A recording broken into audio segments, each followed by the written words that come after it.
제가 어제는 지방 출장이 있어서 그저께 지방으로 내려갔기 때문에 촬영을 할 수가 없었고요.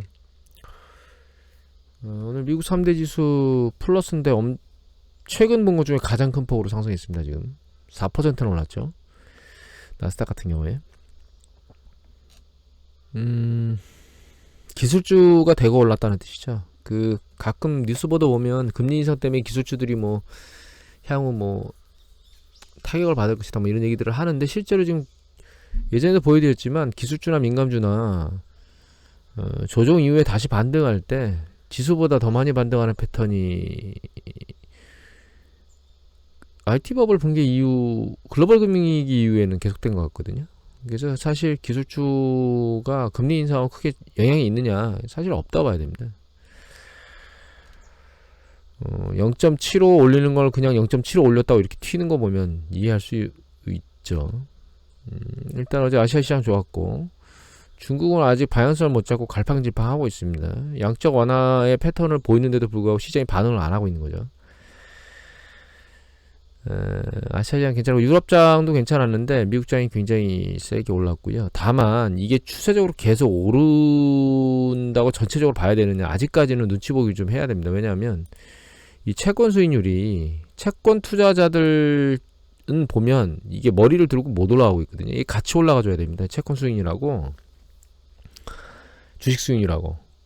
채권 쪽에서는 아직 경기 확장에 대한 베팅이 없는 상황이고요. 아직 경기 수축에 대한 위험성이 녹아나서 움직이고 있는 거고, 주식시장은 상대적으로는 잘 일어나고 있는데, 이게 추세적으로 밀고 올라가려면 채권 수익률하고 주식하고, 그래 원자재에서 보면 구리 가격이 지금 들려서 올라오고 있게, 이게 긍정적이거든요. 원자재 시장에서는 얘가 유가도 같이 돌려 올라오는 게 좋긴 한데, 이거는 지금 말씀 계속 드렸지만 러시아가 우크라이나 전쟁 이후에 지금 에너지 부기화에서 하작질하고 있기 때문에 얘는 시장의 반응을 보기가 좀 애매모호하고, 구리가격이 지금 세차게 내려오다 다시 들리는 것, 그 다음에 주가가 올라가는 것, 마지막으로 남은 게 지금 채권 수익률이 아랫방향으로 이렇게 추세적으로 밑에서 움직이는 게 아니고 윗방향으로 계속 올라가면 추세가 완전히 살아나서 위로 쭉 밀고 올라갈 것이다, 이렇게 이해를 하시면 될 것 같아요. 이거 제가 좀 전에 뭘 해놨는데, 이 기사를 올려놨었는데 갑자기 에러 메시지가 떴네요. 오늘 언론 가장 주된 이유는 연준이 0.75 올리고 나서 자이언트 스텝 그냥 하고 나서 올랐거든요. 근데 기준금리가 빨리 올라가고 인플레이션 압력이 세차게 내려갈 조짐이 보이지는 않지만, 시장에서는 그 난리를 친 게 일정 부분 다 주식시장에 반영되고 한번 조정이 끝났다고 이해를 해야 될 것 같아요. 그리고 어제 실적 발표가 있었거든요. 실적 발표를 보면 마이크로소프트, 알파벳이 전부 다 빨간색이잖아요. 기대치보다는 낮게 나왔는데, 마이크로소프트 같은 경우에는 향후에 계속 긍정적일 것이다, 이런 것 때문에 시장이 급등했거든요. 그러니까 물론 요거는 그렇지만 전체적으로 요번 주에 나온 실적 발표를 보면 이거 얘기 드렸었죠. 그냥 색깔로 구별을 해보시면 빨간 거는 실적 예상치보다 적게 나온 거고, 이게 이익이고, 이건 주당이, 이건 전체 이익. 이게 녹색으로 나오면 좋은 건데, 전체적인 흐름은 빨간색보다 녹색이 훨씬 더 많은 편이에요. 그러니까 그 실적이 기대치보다 높은 영역이 더 많았다는 거죠. 예전에 팩셋을 한번 보여드렸죠. 그래서 2, 4분기보다 3, 4분기가 조금 더 나아질 것이라는 전망들이 있어서, 이런 상황이라면 3분기에도 시장을 끌고 갈 수 있는 가능성은 있다. 팩셋의 그 기대치만큼 되면 그렇게 생각은 할 수 있을 것 같아요. 물론 시장이 그렇게 반응할 것이냐에 대한 부분은 좀 봐야 되겠지만, 일단 기업 이익 측면에서 놓고 보면 시장에 부정적인 영향을 안 미치고 있다.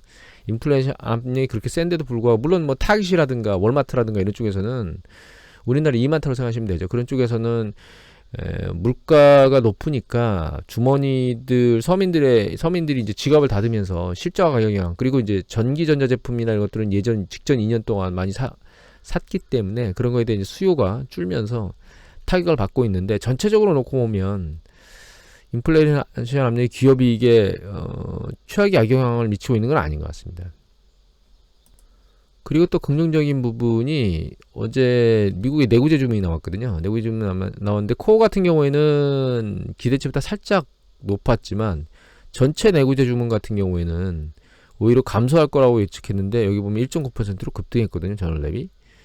그러니까 실물 경제 지표가 모두 다 박살이 나고 있지는 않다는 뜻이에요. 일단 주문이 들어왔다는 얘기는 어디선가 재고를 쌌거나 뭔가 그 판매에 의해서 대응하기 위해서 주문이 들어오는 거잖아요. 그러니까 그렇게 경제 상황이 제조 파트 쪽에서 그렇게 나쁜 것만은 아니고 또 앞으로 나아가면 소비자 심리지수나 이런 것들은 지금 개선이 안 돼가지고 상황이 안 좋은 것 같긴 한데 소비가 무엇인가 있기 때문에 주문이 따라 들어오겠죠. 자, 지표는 막 혼재된 상황으로 지금 움직이고 있다. 이렇게 이해를 하시면 될 것 같아요. 여기에서 이제 심리지표가 소비자 심리지표가 개선되면 정말 좋겠는데 이거하고 PMI 지수하고 그러면 안정적인 패턴을 갖고 올라갈 것 같은데 그 부분이 약간 좀 부족한 부분이다. 이렇게 아직 그 마켓에 대한 PMI 지수 나왔지만 ISM 제조업 지수의 PMI 지수는 안 나왔거든요. ISM 제조업 지수의 PMI가 좀 더 무게감이 있기 때문에 그쪽에서 상황을 좀 봐야 될 것 같고 그다음에 이제 이번 주에 이제 금요일 날 나오는 이 코어 PC CPI 이 두 가지 지표도 좀 모니터링을 잘 해야 될 대상이다. 이제 점점점 긍정적으로 데이터가 하나씩 뭔가 바뀌면 예전에 그 얘기 드렸죠. 연준의 얘기보다는 실제로 지표가 바뀌어야 시장에서 주식시장에서 탄력받고 올라갈 것이다. 얘기를 드렸는데 조금씩 이제 바뀌는 그런 부분이 이제 보였으면 하는 기대감을 갖고 있습니다. 그리고 지수 자체를 보면 지금 S&P 500 지수는 이렇게 있지만 최근에 올라오다가 꾸물꾸물 해서 내려오는 것 같더니 탄력을 세게 받고 올라왔죠. 나스닥 같은 경우에는 이렇게 2차 저항선 여기 한번 뚫었죠. 그 다음에 여기 다시 뚫으려고 하고 있거든요. 여기가 뚫리면 추세적으로 좀 올라갈 수 있는 여력을 확보할 것 같다. 이렇게 생각을 하고 있습니다. 지금 현재 뭔가 일시적으로 이슈가 터질 거는 지금 코로나 같은 경우는 확산되는 보도가 계속 나오고 있지만 그 각국 정부에서 봉쇄나 이런 조치는 안 하고 있습니다. 현재. 물론 중국에서는 부분적으로 계속 봉쇄를 하고 있긴 하지만 그건 뭐 이미 시장에 반영되어 있는 것 같고 글로벌이 지금까지는 계속 잘 버티고 있거든요. 다만 겨울에 갔을 때도 과연 부분적 봉쇄나 이런 것들을 안 할 수 있겠느냐 그 부분은 명확하게 판단할 수가 없는 부분이기 때문에 좀 더 상황을 지켜봐야 될 것 같고요. 그리고 그거 이외에 지금 이슈로 나올 만한 글로벌 이슈로 나올 만한 게 현재로서는 없습니다. 시장에 영향을 미칠 게. 다만 계속 그 에너지를 가지고 그 입지를 하고 있는 푸틴. 그래서 천연가스 러시아 쪽을 자꾸 건드리고 있죠.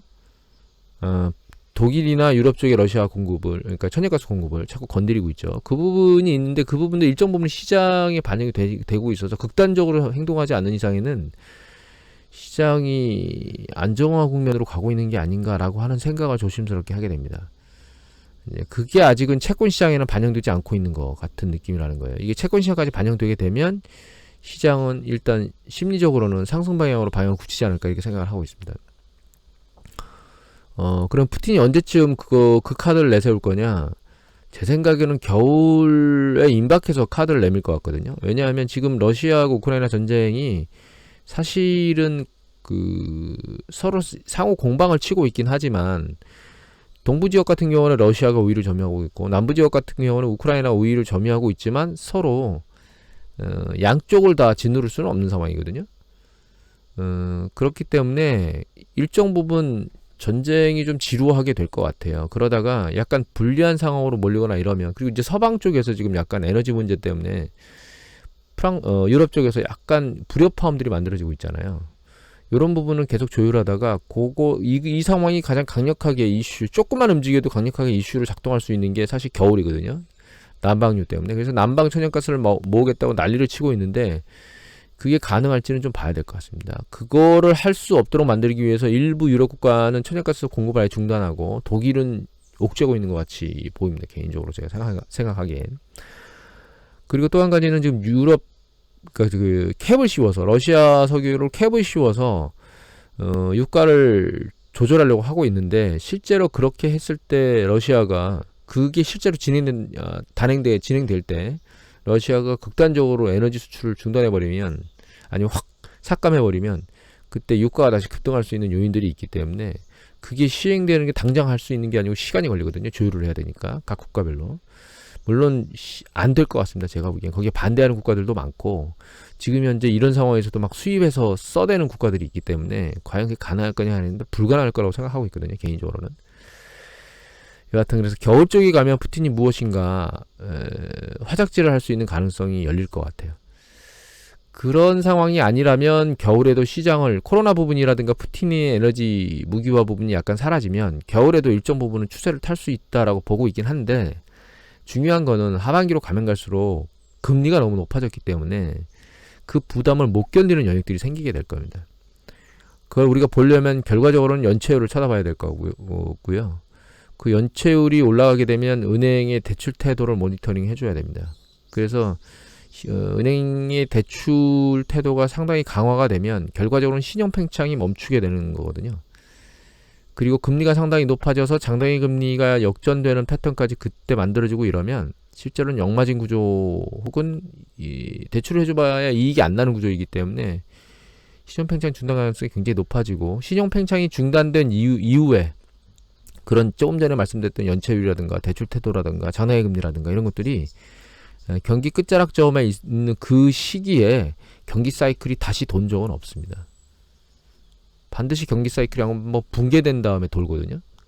그리고 그 붕괴되는 시점에 기준금리가 급격히 내려가면서 도는 거기 때문에 그런 어떤 급격한 금리 인하가 내년도 중반에 시작돼서 후반에 끝날 수 있는 상황이 발생할 수 있다라고 이해를 하시면 돼요. 그러니까 불문목에서 내년도 중반쯤에 금리를 낼 수 있다라고 얘기하는 게 단지 한두 번 내리고 끝날 수도 있겠지만 약간 경기 확장이 조금 더 진행될 수 있긴 하겠지만 그게 뭐 새로운 후반 사이클을 만들어 가지고 1년 2년 계속 움직일 것이다. 다시 그 부분에 기대감을 접으셔야 됩니다. 그리고 러시아가 이제 여러 가지 지표가 있는데 러시아의 이게 리테일 세일이거든요. 전년 동기 대비 증감률인데 여기 보시면 이 코로나 팬데믹 때인데 보시면 급감했다가 급감 정도가 줄잖아요. 근데 얘는 지금 급감 정도가 안 줄고 있거든요. 계속 고통받고 있다는 얘기입니다. 그 회복이 안 되고 이 상황을 계속 누적하게 되면 이 러시아 국민들은 고통의 강도가 굉장히 세다는 뜻입니다. 이제. 하지만 우리나라하고 예전에 한번 얘기 드린 적이 있는데 러시아 국민한테 이렇게 인터뷰를 할 때 한 4월 달인가 5월 달이었던 것 같아요. 뭐 이 정도는 뭐 우리 견딜 수 있습니다. 옛날에 뭐 많이 견뎌봤거든요. 이렇게 인터뷰하는 걸 들으면서 그러니까 러시아를 푸틴을 원망하는 게 아니고 그렇게 인터뷰를 하는 걸 보면서 야 러시아인들 대단하다. 90년대 한번 세차게 한번 고통 겪었잖아요. 그러니까 이건 장난이다 이렇게 표현하는 것 같더라고요. 근데 이게 계속 이렇게 진행되면 푸틴이 과연 유리할까라는 생각을 하게 됩니다. 이것도 길어지면 길어질수록 푸틴 입장에서는 정치적인 입장이 약간 안 좋겠죠. 여기 러시아 공급 축소 예고대로 20% 축소. 그러니까 원래 노르드스트롬 1로 독일에 100% 주둔 걸 지난번에 60%를 줄여버리고 40%로 40%를 줄이고 60%로 만들었다가 11월부터 21일 날 11일부터 21일까지 점검한다고 잠궜었는데 그거 오픈하면서 40으로 다시 줄였는데 40%로 요번에 또다시 20으로 줄였어요. 몇 개 국가들은 아예 공급을 안 하고 있고 그래서 계속 천연가스를 가지고 쥐어짜는 액션을 취하고 있고 이게 겨울에 극대화가 될 것 같습니다. 제가 보기에는. 미국 상원에서 반도체 지원법이 처리가 됐는데 이거 예전에 그 반도체 관련돼서 이게 우리나라한테 긍정적이냐 부정적이냐 이런 얘기를 했었잖아요. 근데 중국 입장에서는 지금 4칩 동맹에 대해서 난리를 쳐대고 있지만 다 4칩 동맹에 가입한다고 해서 중국이 우리나라한테 반도체 시장에는 그러니까 반도체 기업한테는 타격을 줄 수가 없어요.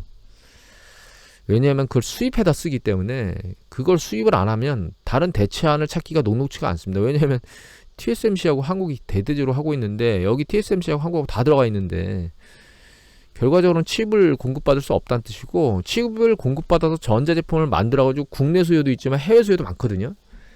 그럼 자기네 산업도 죽이겠다는 뜻이기 때문에 삼성전자한테 충격을 주진 못할 겁니다. 다만 삼성전자 입장에서 놓고 보면 저는 손실보다는 이익이 더 많다고 생각하는 게 일단은 중국이 강력하게 계속 반도체 시장에서 따라잡으려고 애를 썼는데 이제는 멀리 넘어가 버린 거죠. 그러니까 그 불법적으로 경쟁을 하는 경쟁 상대가 하나 없어져 버린 거예요. 뭐 미국이나 일본이나 이렇게 유럽이나 역시 경쟁하려고 애를 쓰고 있긴 하지만 그거는 뭐 항상 있었던 거고, 중국은 불법적인 행동을 잘하는 기업이잖아요. 국가잖아요. 그거가 사라진 게 상당히 긍정적인 거고, 그리고 두 번째는 이제 중국이 수입을 안 하겠다고 뻐대기지 못한다는 거죠. 다만 그게 다른 쪽으로 튈 수 있습니다. 예를 들어 사드 할 때 관광이라든가 이런 부분이 충격을 받았잖아요. 그처럼 반도체 시장이 이렇게 했는데 다른 쪽에서 충격을 받을 수 있다. 우리 경제적으로 놓고 보면 이렇게 이해를 하고 있습니다. 그리고 연합뉴스 기사고, 좀 전에 봤던 거는 헤럴드 기사고 7월 28일 날 미 상원 신동윤 기자가 기사였습니다. 이 내용 올라온 건 세액공제나 이런 것들을 대부분 봤기 때문에 삼성이나 SK나 이런 쪽에서 안 할 이유가 없어요, 사실.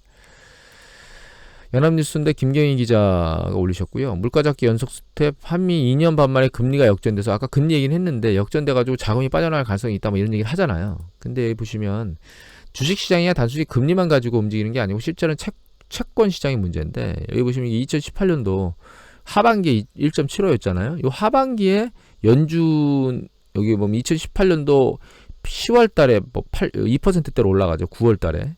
그러니까 요때부터 역전됐었어요. 요때부터 역전돼가지고 움직였는데, 그때 국채 시장을 보면 이때거든요. 18년도 하반기에 역전됐거든요. 한 11월 요때. 근데 여기 보시면 그 뒤로 이게 국채 점유율 비율이거든요. 외국인. 상장 총액 대비 외국인 채권, 이게 전부 채권이요. 국채, 특수채, 통화채, 회사채, 지방채의 투자 비중이거든요. 비중이 안 줄어요. 약간 주는 듯 보이다가 2019년도에 다시 증가하죠. 그러니까 결과적으로는 금리 역전이 추세적으로 계속 만들어지고 있으면 위험하겠지만, 일시적인 추세 역전 정도 한 1년 뭐 이 정도는 큰 영향이 없다. 그러니까 이탈한다 뭐 이런 것들은 고민하지 마라. 이게 이탈하게 되면 사실 그 환율에 영향을 미칠 수가 있잖아요. 그리고 주식시장도 동반 이탈하게 되면 더 클 거고, 하지만 그런 영향은 현재는 없을 것이다. 우리나라 주식이 글로벌 시장 주식하고 같이 맞물려서 움직일 거예요. 근데 글로벌 주식시장이 올라가는데 우리나라만 안 올라갈 수는 없는 구조거든요.